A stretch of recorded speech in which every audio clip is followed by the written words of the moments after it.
Thank you for joining us today. This is the Accelerated Transformer Model Training with Hugging Face and Habana Labs, presented by Julian Simon, Chief Evangelist at Hugging Face, and Sri Ganesan, Head of Software Products at Habana Labs. Before I hand it over to them, I want to just give a few housekeeping rules. Today's session is being recorded and will be made available for later viewing. If you have any questions or issues, please use the chat feature to reach us. And at the end of the presentation, we will have a live Q&A where you could type your questions and we will answer them. Now, I would like to present our first presenter, Sri. Sri, I'll pass it on to you. Welcome. Thank you, Pauline. Thank you all for taking the time to join us today. I'm Sri Ganesan, Head of Software Products at Habana Labs. With me, we have Julian from Hugging Face. Julian? Yep. Hi, everybody. Good morning or good afternoon, wherever you are. So I'm Julian. I'm based outside Paris. I'm Chief Evangelist for Hugging Face, and that means I work with customers to help them understand and adopt Hugging Face tools to build efficient ML workflows. And hopefully that's what we're going to do today. Thank you. We're going to talk to you about our how we've partnered together with Hugging Face to make it really easy to bring the goodness of Hugging Face and the goodness of the Gaudi training platform to our developers and end users. And Julian's going to start off with laying the stage for that. Okay, yeah. Before we talk about how we're trying to reinvent how we do deep learning, I think it's important to understand where we're starting from. And I guess that's what I'm calling deep learning 1.0, which is really how everybody's been doing deep learning in the last 5-6 years. So of course we started with neural networks, pretty old technology that was resurrected and quickly became very powerful at extracting insights from unstructured data, using convolutional neural networks for computer vision or recurrent neural networks for natural language. And they really became, the de facto solution for deep learning and processing unstructured data. But a lot of time that really meant building our models ourselves or tweaking existing models. So not so easy. And as we'll see later, we have better solutions now.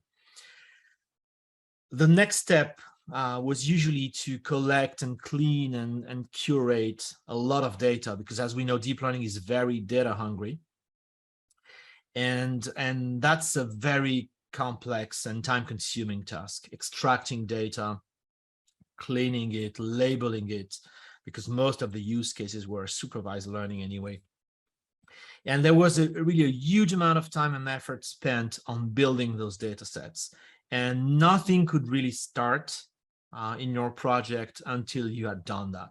So quite a long lead time to actually starting to experiment. And when you could do that, of course, you would need computing power. And one of the reasons why deep learning became so popular is because, we figured out how to use massively parallel chips like GPUs for more than 3D gaming and apply them to deep learning and other scientific problems. And, there's nothing wrong with GPUs. They're useful, they're efficient, but they're very costly. They're not so efficient from a power usage perspective. And, lately they've been really difficult to grab. So maybe something else is needed now. And finally, putting everything together, we worked with expert tools, the early versions of TensorFlow and Torch, Theano, etc. And as brilliant as they were really difficult to use. And unless you really were a machine learning expert with a strong background in computer science and statistics, etc., you wouldn't be able to get any good result out of it. And that's a problem because we really need everybody to join the machine learning party, and any company should be able to add machine learning models to their workflow. So the next step is really trying to simplify this whole deep learning experience. And I'm calling this deep learning 2.0, but honestly, maybe it's just 1.1, time will tell. And the first step was, of course, it's a lot of what I do is standardizing deep learning models, moving from, collection of different architectures to a more standard architecture. And of course, I mean transformer models. And everybody has heard about transformers, I hope. Google BERT was really the first model to put transformers on the map in 2017, breaking all kinds of NLP benchmarks. But since then, transformers have really proven efficient over a wide range of use cases like computer vision and speech and different things. So and we'll show you how transformers are really becoming really a general purpose solution. The next step and the next good news, I should say, is really that it's not so important to build those huge data sets anymore. Because now, thanks to transformers and transfer learning, a technique where we use off-the-shelf pre-trained models, we can get to work much quicker. Okay, so now we can literally grab a model that's been pre-trained on a large data set that's similar to the one we need to work with, and we can quickly test and evaluate if this model is a good fit. Maybe it just works out of the box. Things like maybe translation models generally work very well, and you don't really need to train them anymore. But if you do, then you can train those models just a little bit, and this is called fine-tuning, and this is what we'll show you today. And just bring a little bit of data, your own domain-specific data, and train that model just a little bit more. Okay, so that's going to take a much shorter time. That's going to take much less effort to prepare data. So it's a huge win. And when it comes to training, and that's going to be our focus as well today, we see companies building really amazing new hardware that's been designed from the ground up to accelerate machine learning workloads, whether it's training or inference. And obviously, Habana Labs is doing that. And you'll learn about the how you use that in just a minute. And putting everything together, we want to build, and we are building developer tools.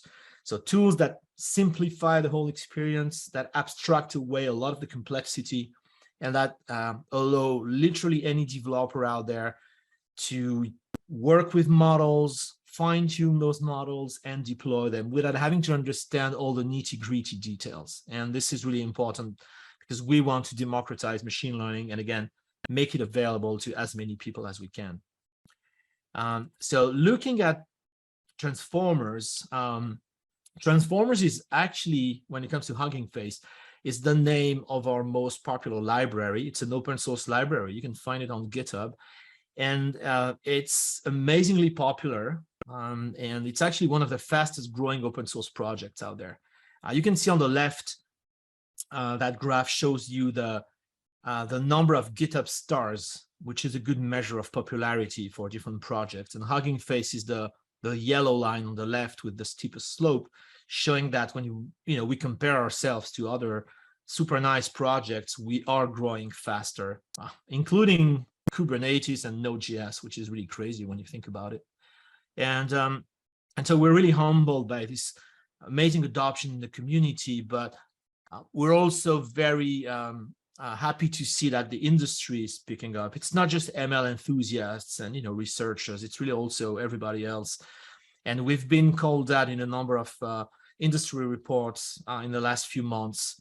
And whether it's the State of AI report or the Kaggle Data Science Survey, confirming that practitioners use transformers more and more over other traditional deep learning architectures. So that's a really good sign, because it means companies and business is also adopting transformers. Everybody loves numbers, so just to give you some numbers, we see today over 1 million model downloads from our hub, the Hugging Face hub, which is a website at huggingface.co, and that number grows every day. And we're happy and humbled to serve over 100,000 users every day. So these are really great numbers. We work very hard to keep the community happy and work with our customers to help them build the best workflows possible. And again, that's what we're trying to do today. And I'll pass it on to Shri because I think we need to zoom in a little bit on training and how Habana helps with the whole story. Thank you, Julian. So I think Julian set the stage for where deep learning has gone from the 1.0 to the 1.1 or 2.0 world, and how transformers are kind of taking a very center stage role here. But the thing that you have to do when you're working with deep learning is actually train these models, fine tune these models. Even if you're doing transfer learning or fine tuning, it involves having a pre-trained model and doing this training. Now, as Julian said, lots of businesses and companies are adopting AI. We have seen these trends. This is some of the trends we have put out here from an IDC survey. We know that businesses are adopting AI for a variety of their applications. They're trying to get the value for their business problems with AI. They're starting to build a lot more complex models, and these take a lot of more training cycles. So they're doing many iterations of training. 74% of the IDC respondents are saying 5 to 10 iterations of training. Half of them are saying they rebuild their models weekly or even more often, and 25% of that group is saying they rebuild daily or even hourly, right? So there is a huge demand for training cycles, and this is going to get even bigger as we see that there is a significant growth in the adoption of AI as well over the next few years. So what is the big industry challenge here, though? Obviously, as we see the implementation of AI growing in all of these businesses, what we're finding and the feedback, what we get from our own customers, as well as what we see from all of these analysts and surveys, is that cost is showing up as one of the most significant challenges to these businesses that are trying to implement and adopt AI ML solutions. So it's not just a challenge for Habana or Intel, it's a challenge for this industry. How do you provide customers access to more training cycles in a more cost-effective way, and how do we make it affordable? And this is where Habana comes in, right? Julian talked about purpose-built hardware to solve the deep learning learning problems.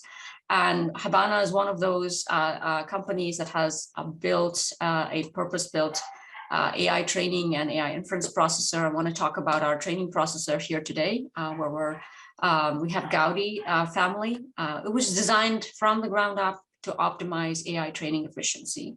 And in terms of the architecture, it's very different from general purpose architectures. It is a combination of a matrix math engine to accelerate matrix operations.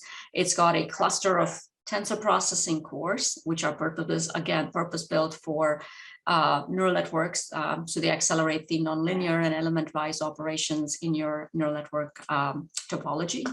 We've got a software managed memory architecture. There's a combination of local memories, SRAMs, and HBM, and our software stack takes care of that.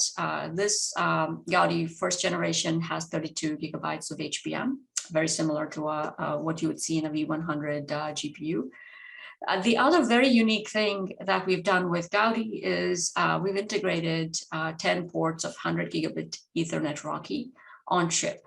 And what this allows you to do is have fewer components when you build out your server. So it actually reduces the number of discrete components you need. So it saves you the cost from that by having an integrated NIC. The second thing we've done is used standard Ethernet protocols, so that it gives you a lot of flexibility by having using industry standard protocols versus proprietary interfaces. And in terms of training itself, with the models going more complex, and you see that there's a huge growth in these very large models and like distributed training. So scaling and scaling efficiency is something that is a first principle in terms of addressing for training. And with our Gaudi platform, we're able to offer that with this unique architectural feature. And with the combination, you'll see, I'll also show the picture of the hardware. We're focusing a little on the hardware architecture here for a second. This is another industry standard form factor, the OCP OAM form factor. We're big proponents of sticking to industry standard and allowing the larger ecosystem to benefit from the industry standard features. So the next, I'm going to talk about our software suite, because it isn't enough to have just a purpose-built architecture and hardware without the software to put it in the hands of folks who can actually do the magic with the applications. It's very difficult for you to take advantage of the goodness of the hardware. So we've spent a lot of time thinking about, like, again, designing our software stack for performance and ease of use. First is making sure that it is integrated in TensorFlow and PyTorch, which are two of the most popular deep learning frameworks, with like very minimal code changes. This should allow you or as a developer to get started with taking advantage of Gaudi, just continuing to work in whatever TensorFlow and PyTorch frameworks that you're familiar with and comfortable with. And Julian will talk about how easy it is to actually get started with that. In addition, we've got our software stack underneath that actually has a rich library of performance optimized kernels, like that's provided by Habana. And then our graph compiler and runtime will take the neural network graph from the framework, identify what's the subgraph that can be accelerated by the Gaudi devices, automatically extract that, optimize the performance for you, and run the optimized recipe on the Gaudi devices. On the far left, you'll see we have this customer kernel library. We give you the option to actually program our TPC kernels. And so you can write your own custom kernels if you have a specific need. We find that there's a very small number of what we call ninja developers who love to actually extract every last ounce of performance. We want to empower you to write those kernels, and we're happy to kind of say that our graph compiler will pull that in and make it work with the Gaudi devices. We did not stop with just building a software stack. We actually want to make sure that our developers are able to use it effectively. So we put together our developer collaterals on our Habana developer site. We've got 40 plus models on our GitHub repository. We've got a developer forum. We've got tutorials, lots of video tutorials, whichever format as a developer and a data scientist you like to consume and learn.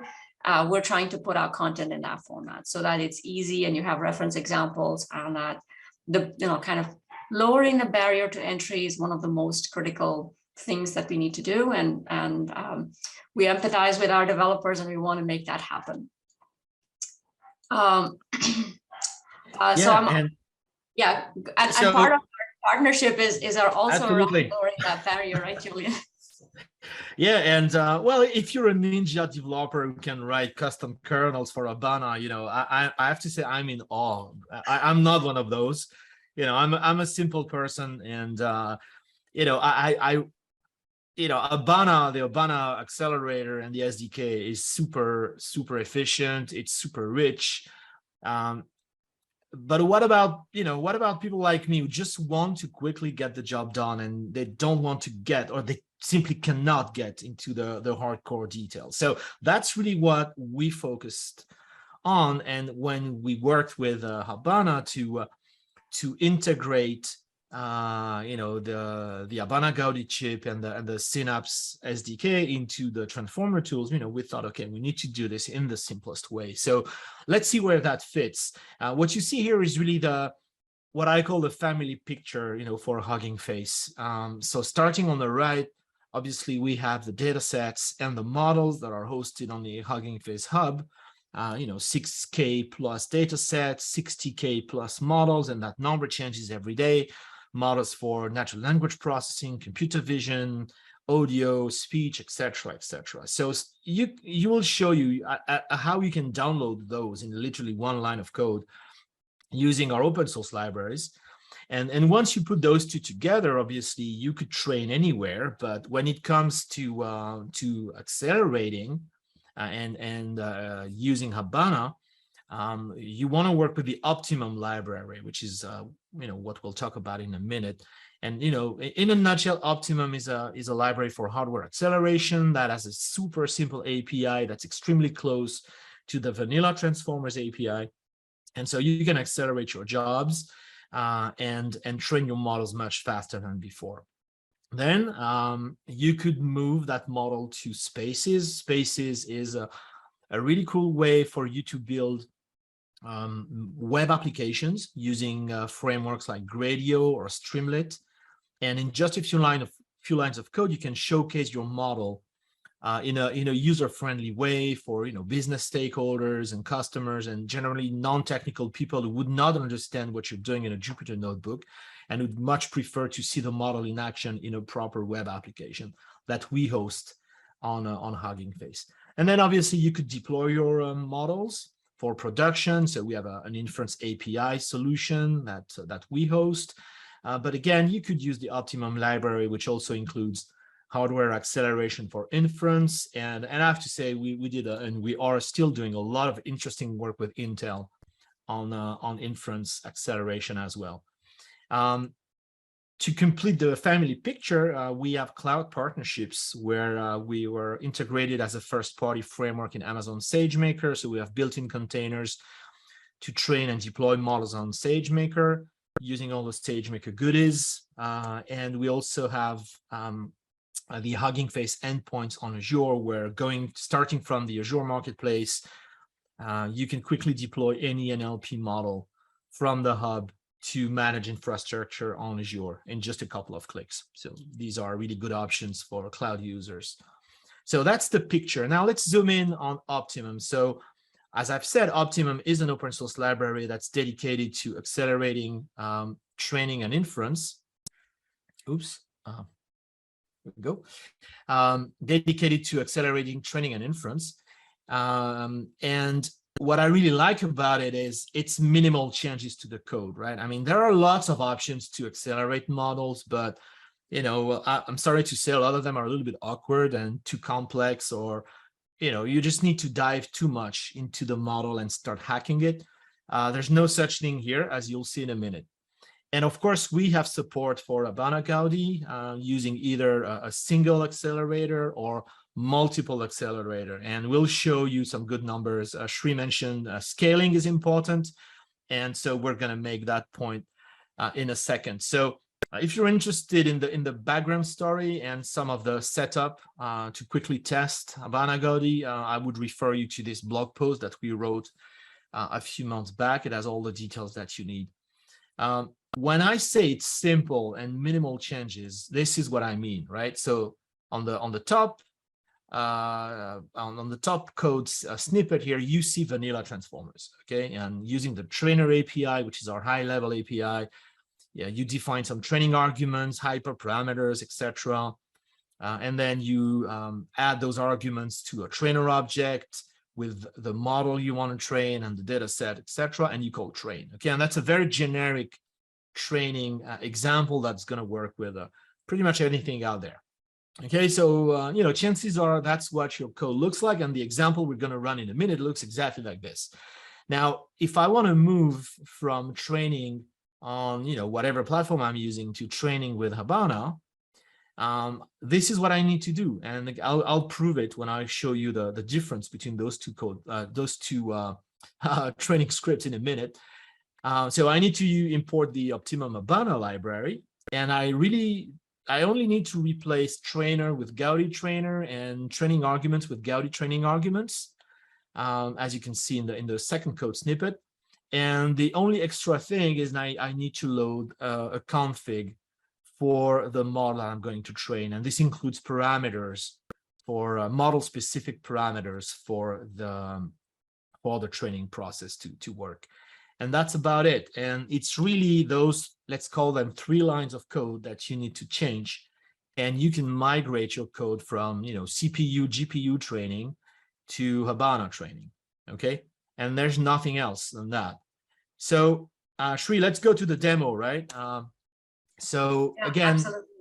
I think just to also highlight, right, going back to what you had talked about, I think as part of our partnership, we really focused a lot in terms of building out the solution to really like make it as easy and as similar as possible to the existing Transformer user experience. So Transformer users are coming in and able to take advantage of Gaudi with very, very little effort. And so that's, you'll see that, you know, whatever is needed, the couple of lines of code I had talked about, even that got abstracted away into just Gaudi training arguments and Gaudi trainer and Gaudi config. So, you know, from 2 lines of code to like literally, you know, just making them arguments to Transformer. So that's been our focus, again, lowering the barrier, and we'll keep, you know, kind of adding a lot of coverage on different models. We've put out a lot of reference models already.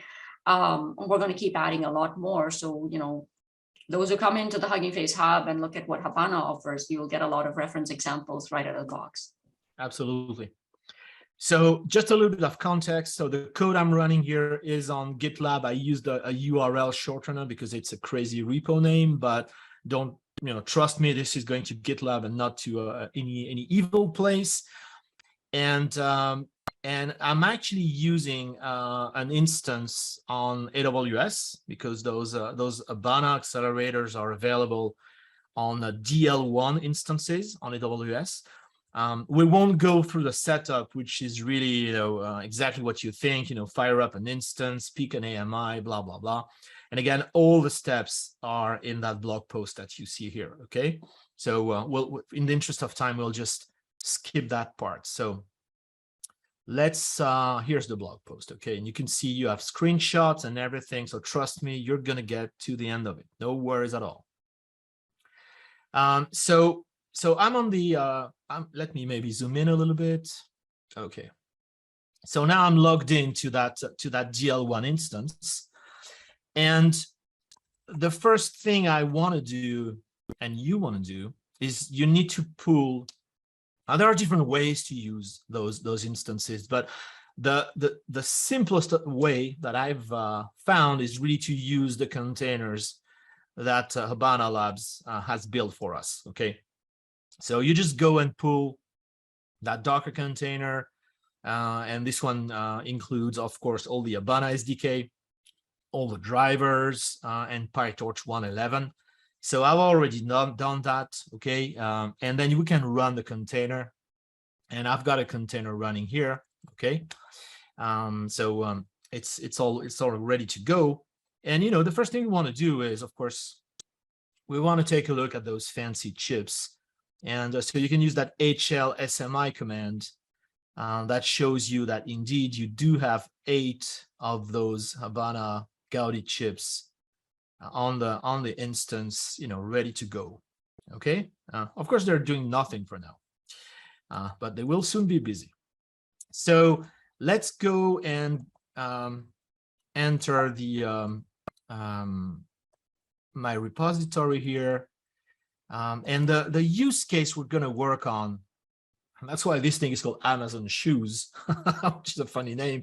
We're building a multi-class classification model to predict the star rating of shoe reviews. Okay, so this is part of a larger workshop that I've built, and you can see all the different notebooks here. So again, take a look at that repo if you want to run all the different bits and pieces. But for now, we'll just focus on the Habana piece. So before we look at the Habana code, let's take a quick look at the generic code, right? The starting point, so to speak. So this is my vanilla script, okay? And this is the one I could run on, you know, CPU and GPU. And, you know, don't worry if you're not too familiar with the Transformers API. It's really not complicated. You'll get it in a minute. So, you know, I'm importing the libraries. I'm loading the data set that I already prepared. Okay, so it's just a bunch of shoe reviews, right? So it's a text review, a product review, and a star rating from 1 to 5. Okay. So I downloaded that from the Hugging Face Hub and prepared it a little bit, but there's nothing complicated here. And then all I need to do is download the base model I'm going to work with. And you can see I'm doing this in a couple of lines of code. And the model I'm using is my good friend Distilbert, which is, you know, a good baseline model to start with. before we try more complicated things. So, you know, grab the model, grab the tokenizer, tokenize the data sets, right? Transforming those sentences, that natural language, into tokens, integer tokens that the model can learn. And then here comes, you know, the training argument object, where I define the number of epochs and the batch size and the learning rate, I mean, the usual stuff.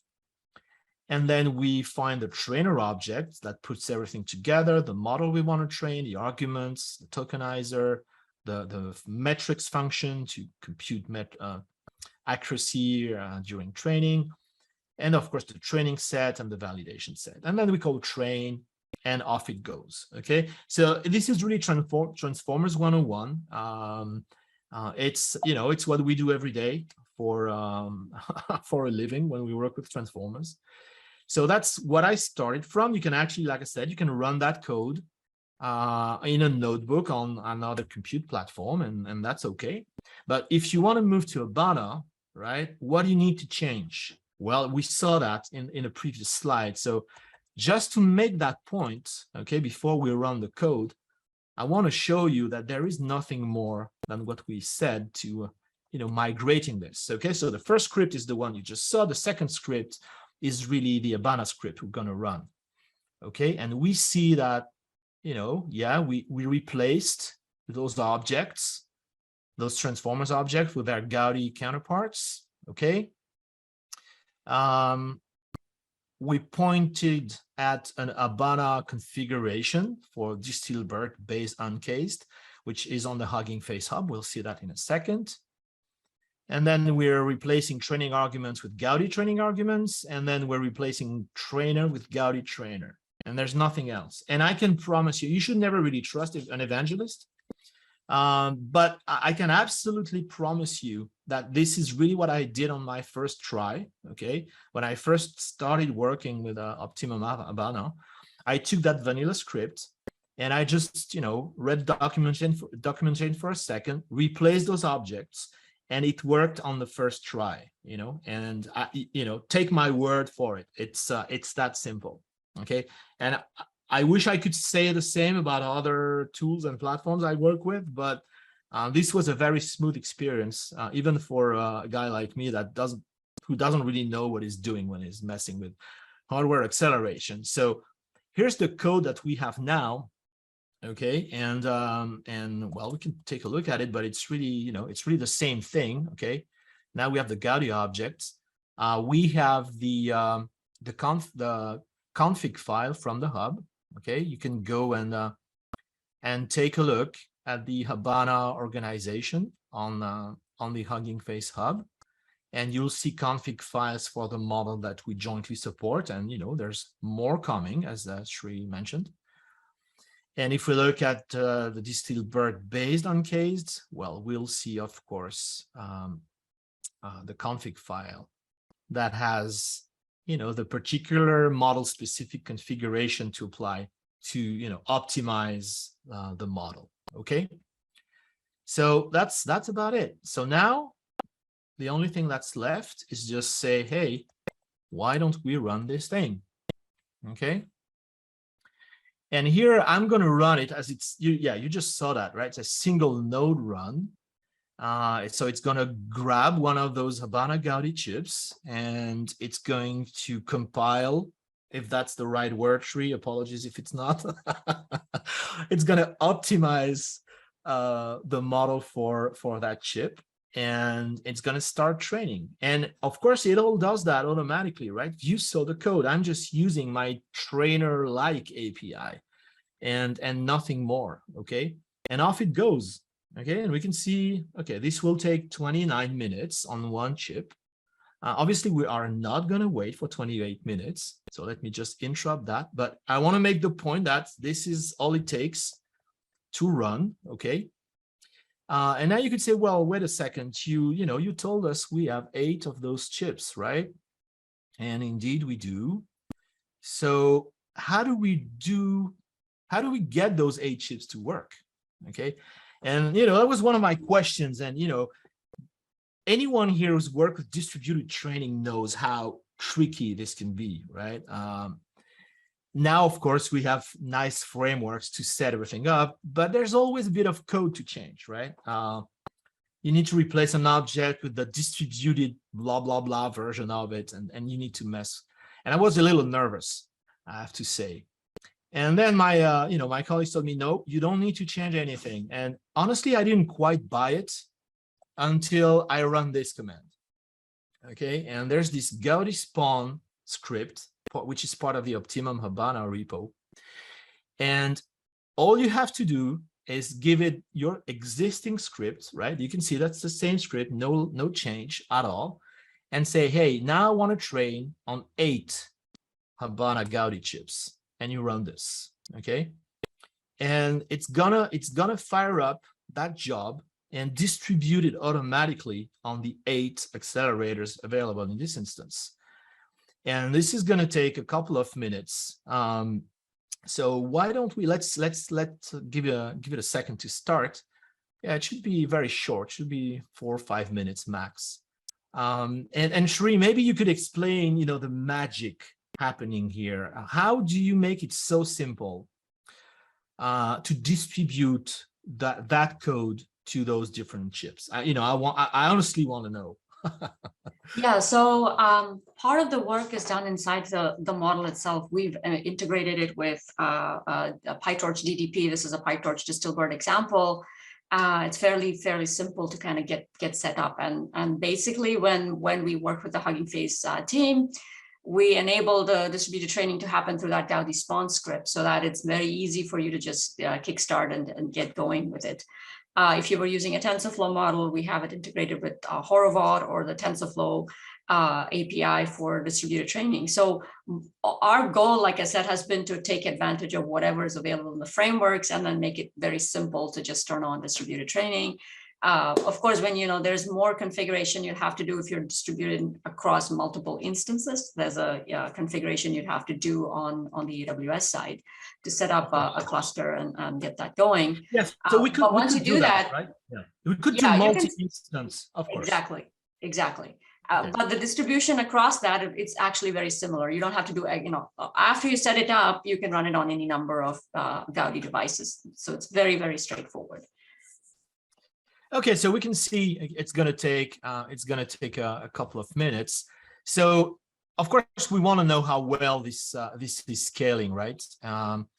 So I actually computed. Well, I didn't. I ran a few. Where's that? Okay, here it is. Okay, I'll show it like that so that we can keep an eye on the. On the numbers below. So I actually run this exact example on 1, 2, 4, and 8 HPUs, right? And you can see the numbers here. This is the configuration that I use. So 1 DL124XL instance on EC2. This costs a little more than $13 on demand. Full disclosure, I am using an on-demand instance here because I really didn't want a spot instance to be interrupted right in the middle of our discussion. But I also ran that thing on spot, and I did get a 70% discount. So that took me down to maybe $3.5 per hour. Okay. And so you can see all the exact setup, and you can see the plot on the left that shows the blue line is actually it's the real life training times, and the red line is the ideal perfect linear scaling. And you can see there is a little bit of overhead, which is probably the cost of distributing and message passing, etc. But it's very limited. And ignoring this, we do get near perfect linear scaling from 1 to 2 to 4 to 8, which is very impressive. Usually there is. It continues beyond that because it's the same scaling capabilities I talked about, right? The same NICs. If you use that for scaling across multiple nodes and multiple servers, that's how we offer you that linear scaling and near linear, that scaling efficiency. I guess I'll do that next. I'll go and try, 16, 32, 64. See how far that line goes to the right. But it's very nice. And again, I'm impressed how simple this is, because sure, you know, you can get to the same kind of scaling, the same kind of performance using other platforms, but there's a lot of extra work you need to do. You know, there is no particular tweak here. What you see is what I did, and there's no tweak, there's no ninja stuff. I'm sure ninjas could get, you know, that blue line even closer to the red line, but out of the box, this works very, very nicely. And of course, I did compare this to GPU training. So I grabbed a P316 XL, which has 8 NVIDIA V100s, and I could not get a P4 instance. Just so you know, I couldn't get access to one because they're pretty busy. So that's what I used. And this is, you know, a little bit more expensive than the Gaudi instance. And using the full 8 GPUs, this trained for a little more than 1,000 seconds. So, you know, ballpark, you could say this was the Gaudi instance was about 3x faster than that P316 XL instance, and it was approximately twice cheaper. Okay, so about 3x faster, 2x cheaper. That's a 6x improvement in cost performance, and again, out of the box, without me tweaking or going crazy or, you know, asking the ninjas to do whatever they do. Okay, so I think that's pretty impressive. Okay, and we see that job completed in, again, you know, 325 seconds, which is even a little better than my previous example. So there you go. Maybe there were a few optimizations last night. You never know. Okay, so this is pretty cool, and I guess the performance, the raw performance is nice, but it's really cost performance, right, Sri? That's what Right. customers are really interested in. Exactly, and I think this is where Gaudi really shines, is in terms of offering that kind of cost savings. What we've done here is we're showing you both image and language models with ResNet 50 as a proxy for image models, and BERT large as a proxy for NLP. We compared the Gaudi DL1 performance versus other GPUs. We've got the A180 gig, A140 gig, and the V132 gig. These are the different instances that are available on AWS.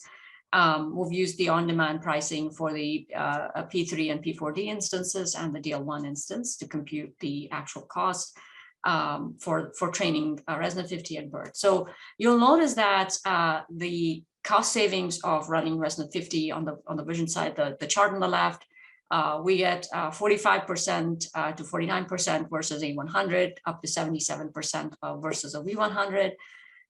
For BERT large, I kind of have two charts here. There's phase 1 and phase 2. The training regime is different. So you want to highlight, obviously, even if it's a certain class of models, it just depends on the types of parameters you have for training. So you may get some variability in the cost savings. So with phase 1, we get 22 to 26% cost savings versus a 100, and 64% cost savings versus a V100. And with phase 2, you get nearly 55% to 52%, like on the A100 80 gig versus 40 gig, 80 gig versus Gaudi, and about 75% versus a V100. These are, again, representative. It's like Julian said, different models will give you different, like with the distal BERT, he was able to see tremendous cost savings. Each model is different. The type of work that you do with the model is different. So in general, across the board, you should expect to see significant cost savings. And we've heard that from AWS, like up to 40% better than the leading GPU instances, what they've, across a variety of workloads. So that's one of the most significant things we've talked about in the beginning when we set up, that as training is becoming more expensive, how do you make it more affordable is one path. And in terms of democratizing access, it's access to the hardware itself by being part of our, being available on a public cloud like AWS, making it easy to get access to our software, working with partners like Hugging Face. We're making it easy in terms of access to actually running these workloads and democratizing access for developers. All of this is part of actually enabling that whole AI revolution that's going on right now, and enabling all the different users and developers. So what's coming next? right? Yes, That's already I think impressive. that's a But great question. what's next? So let's go to the next slide. That's coming next, Gaudi 2. We announced Gaudi 2 in May. It was launched in May this year. And we're very, very excited. This is our second generation Gaudi product. And you can see that it actually has, in addition to the cost efficiency, that because it's building on the same architecture as the first generation Gaudi, so it's just going to have that built-in efficiency that comes in with the purpose-built accelerator. We are able to offer, it's a 7 nanometer product, we're able to offer leadership performance, and you can see the benchmarks on ResNet 50 and BERT again, nearly 2x better throughput versus A100 for both, for the popular vision and language models. So we're very excited, and if you haven't caught the MLPerf results, you should go check it out. Within a very short time after launch, we were able to actually submit for MLPerf and came out with, significant performance, leading performance, and demonstrating the same with MLPerf as well. All right, so well, looking forward to testing that new baby. But until then, let's wrap up, right? So I think the three main takeaways are, that of course transformers are quickly becoming a general purpose solution for deep learning. Yes, they did start with NLP, but there's still a lot of amazing NLP use cases out there for transformers. But increasingly, we see computer vision and speech also benefiting from transformers architecture and improving on state-of-the-art benchmarks. So and we even see tabular data being learned by transformers, and reinforcement learning and all kinds of use cases. So it's really generalizing nicely to many different machine learning problems. I think the second important takeaway is Habana Gaudi has the best cost performance ratio for transformer training. And fair enough, different models, different data sets, different use cases, different test types will give you different results. But out of the box, you get significant acceleration and cost optimization compared to other platforms. And I think that's really significant. And what I really like the most is this is really accessible. You can fire up a DL1 instance on AWS in minutes. You can adapt your transformer code for Optimum Habana in minutes, put everything together, and start training. And again, when I first ran my examples on Habana, there within maybe 15 minutes, I was training on Habana. And again, take my word for it. I wouldn't say it if it wasn't the case. So I think this is a very interesting platform for developers. You don't need to understand all the crazy stuff that the Habana folks are building. And it's amazing that they build it, but I want to solve business problems with ML. And of course, I'm an engineer. I'm curious about those crazy chips. But most of all, I want to build models quickly and high quality models and solve problems. And I think the combination of Optimum and transformers and the availability on AWS lets you do that. So I guess the next thing is, how do you get started? So when it comes to Hugging Face, if you're new to Hugging Face and transformers, I cannot recommend enough that you check out the tasks page.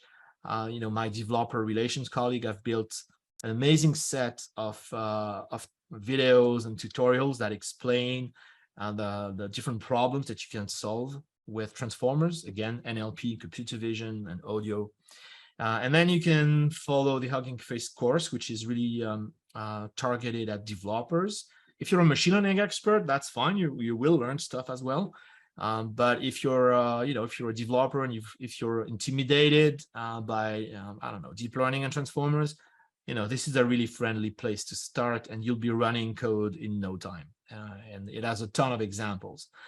And of course, you can go and check out our libraries on GitHub, and feel free to contribute. We're always looking for people to help us out. If you want to stay in touch, happy to connect on LinkedIn, Twitter, Medium, YouTube, and anywhere else. I'm easy to find, and I'm always happy to answer questions and help you out. Shri, what about Habana Gaudi? What are the best resources to get started? Yeah, so thank you. I think the best place to start, like I said before, is our developer site. I think that's the easiest way to come in, look at all the assets that we have, whether it's documentation, training, tutorials, like little video nuggets, or figuring out reference examples on GitHub. We've got lots of examples on our Habana AI GitHub. We have, like I said, 40 plus reference models. So these are already ported over, so it's fairly straightforward to get started. And then, like we said, we have also models on Hugging Face now, so you don't have to come and figure out those few lines of code. Like, it's already wrapped inside, and we've published those on our Hugging Face Habana Hub. You can take a look at the organization page. Julian was showing you that page where the list of models are available. We're going to keep, today we've got a lot of the NLP models. We're going to keep adding more transformer models over the next few months. Keep an eye on that page. You can, also you can watch our GitHub repo, both the GitHub repos, because that's where a lot of action happens. And we're looking forward, again, if you have any questions, we've got our Habana forum. If you run into issues or need help, reach out to us. Our application engineering team is here on standby to help you on your journey. And we hope we've conveyed how easy it is to get started, to take advantage of the goodness of the Hugging Face transformers and the Gaudi platform. And we're looking forward to hearing your stories. Please share if you've had a good experience, or we need to make things better. I'm all ears. From a product perspective, I think it's most important to put it in the hands of those who are going to do good stuff and cool stuff with it. So thank you. All right. Well, thank you, Shri, and I hope this was, hope this was useful. I can see we have a few questions. We have a few questions. We can let's pick up a few. We don't have a lot of time. Okay. Go ahead. I'll let you pick. Maybe we'll start. Whatever popped up first in my what are I think the 9 models that are on Hugging Face. What if I want to use another Hugging Face model? That's a good question. So those models, 9 models on the hub, are more like examples to show you how to use the Gaudi config, the Gaudi trainer. It's very simple, but we wanted to give enough examples so you can just get out of the box, start working on it. It'll just work out of the box. But you can use the exact, if you look at the instructions of how to take a transformer model and then replace it, it's very simple to go ahead and use other transformer models. So you can try other models, and we're here. I mean, if it doesn't work, it's a bug, we'll go fix it. So it should work. Okay.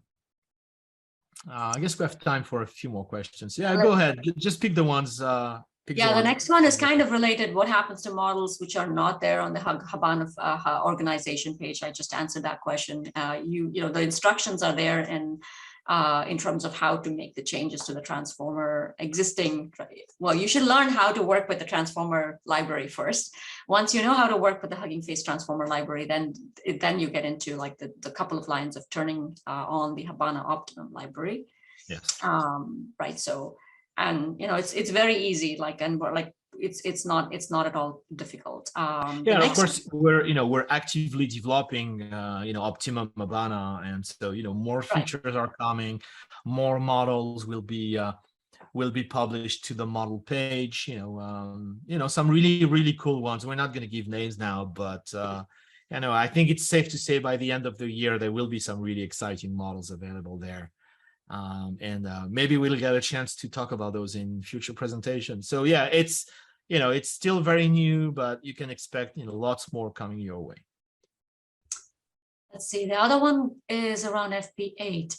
Gaudi II supports FP8 data format. So does the latest upcoming GPU. Do you expect FP8 to be used extensively for training and versus the F16? So I would say that this is in terms of lower precision. I think we are seeing that there is an interest in FP8. We will obviously support it, as obviously we have to see the models pick up, and you know, the ecosystem has to move in that direction to kind of demonstrate the value of lower precision, whether it's for reducing cost or power, whatever that might be.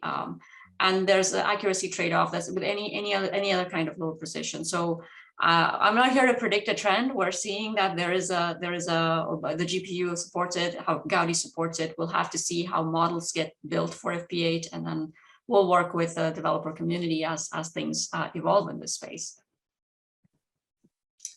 All right. All right. So I'm not going to comment on the product roadmap. We have both our Gaudi platform and our inference platform. So we announced that we have our Greco hardware coming soon. So let's see the charts using. So that's a great question on whether we would be able to bring SaaS options, Gaudi to SaaS options like Colab and Kaggle. I think that's a great, that's actually great feedback. We will be looking into this. I don't have exact plans, but this is something we want to empower more developers to have access. Like this is something we really care about, is democratizing access. So this is part of that story.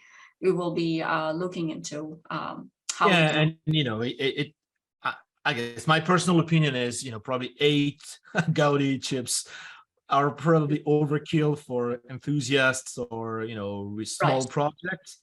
But yeah, having a cost-effective way to access maybe a single Gaudi chip, that'd be awesome. So yep, I know a lot of folks now on AWS. Yeah, right now on AWS, you're aware that there's only one instance, one type of instance, which is the DL1 24x large that has 8 Gaudis.